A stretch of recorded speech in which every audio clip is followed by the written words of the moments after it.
আসসালামু আলাইকুম। সম্মানিত মাছ চাষী ভাই বন্ধুরা, দেশ অথবা দেশের বাইরে থেকে যে আমার ভিডিও দেখছেন সকলকে জানাচ্ছি প্রাণঢালা অভিনন্দন। তো আজকে যে মাছ নিয়ে আলোচনা করব সেটি হলো সবারই পরিচিত, কেননা এই মাছগুলো যা আগে পাওয়া যেত খাল বিল অথবা নদী নালালে ইত্যাদি যে কোনো জায়গায় পাওয়া যেত। অর্থাৎ আমরা এই মাছের নামকরণ দেওয়া যেটা হয়েছে সেটা হলো বর্তমান সময়ের দেশি জাতীয় ট্যাংরা মাছের পোনা।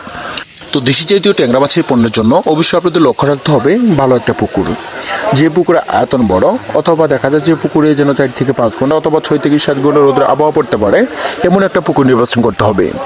দেশি জাতীয় ট্যাংরা অথবা গুলশা অথবা শিং অথবা মাগুর মাছের পোনা যে কোনো মাছের পোনা চাষ করে না কেন এমন একটা পুকুর নির্বাচন করতে হবে। পুকুরের জন্য পানির গভীরতা সর্বোচ্চ 5 থেকে 6 ফিট অথবা 7 ফিট পানির গভীরতা থাকলেও এই মাছের পোনাগুলো চাষাবাদ করতে পারবেন। যদি আপনাদের পুকুরে অন্য জাতীয় মাছের পরিমাণ থাকে তাহলে প্রতি শতাংশে আপনারা ছাড়তে পারেন 100 থেকে 150 পিস অথবা 200 পিস করে মাছের পোনাগুলো অন্য জাতীয় মাছের সাথে দেশি জাতীয় ট্যাংরা অথবা গুলশা পাবদা মাছ চাষ করতে পারেন।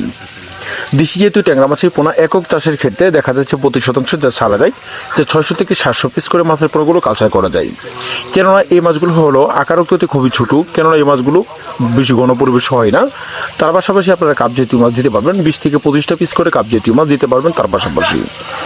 তো আপনারা এরকম জাতের দেশি জাতীয় ট্যাংরা অথবা গুলশা শিং মাগুর পাবদা যে কোনো মাছের রেণু অথবা পোনা আপনারা আমাদের কাছ থেকে নিতে পারেন। আমাদের এখান থেকে সমগ্র বাংলাদেশের যে কোনো স্থানে মাছের পোনাগুলো হোম ডেলিভারির মাধ্যমে বিক্রি করে থাকি। যদি আপনারা মাছের পোনা অথবা মাছের সকল ধরনের তথ্য ও পরামর্শ জানতে চান তাহলে অবশ্যই স্ক্রিনে থাকা নাম্বারে তথ্য অথবা পরামর্শ জেনে নিতে পারেন। তো আজকে এই পর্যন্ত দেখাবো অন্য একটি ভিডিওতে, সে পর্যন্ত ভালো থাকেন, খোদা হাফেজ।